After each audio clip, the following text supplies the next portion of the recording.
The operation seems to be bearing fruit as PKK positions are being engaged, and the Turkish military is making great headway in limiting the PKK terrorist organization's capabilities in northern Iraq and Iraq. We're seeing that Turkey's getting a lot of support from the Kurdish regional government, or the KRG. The KRG leader, Narchivan Barzani, was in Istanbul last month, and we saw some warm statements regarding support against the PKK. We've also seen a lot of top-level meetings between the Turks and the Iraqis as well, and the PKK is always an important topic when these two countries and their leaders meet.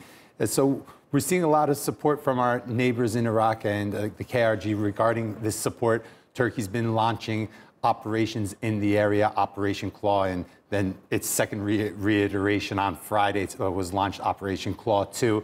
And it's very important when we see what Turkey's doing in this region. Just recently, a very top-level PKK operative was killed in Kandil Mountain in an airstrike. So very important to start destroying the top levels of the PKK cadres and that brain trust that the PKK has in not only launching and destabilizing operations in Iraq, but also across the border into Turkey and in the southeastern region of Turkey.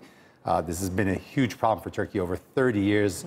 This war against the PKK has claimed over 40,000 lives. So it's a top-level national security interest for Turkey. The PKK is an international terror organization with presences in many countries. How is Turkey dealing with that?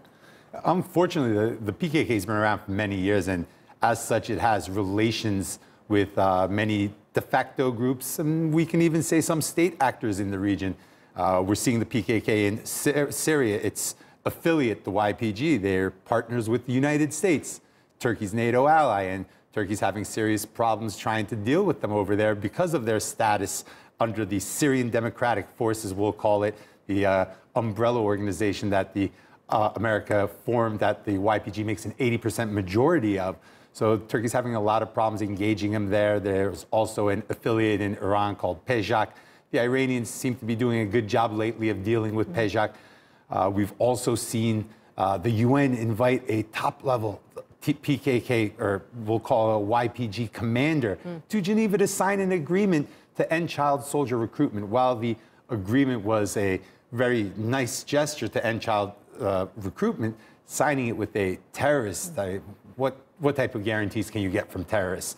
We've seen the Washington Post, unfortunately, release an op-ed from top-level PKK leaders. We know that they're very active in Germany, very active in France. So we're seeing the PKK and its affiliates, unfortunately, being supported by these state actors in the area. And they're basically being used as a puppet and a proxy to further interests. But this is something that Turkey's taking a very hard stance against. Turkey's trying to explain this to its allies in the West, trying to explain it to its regional partners. And it's a very important part of diplomacy for them to understand what this terror organization has done to Turkey and the region as well.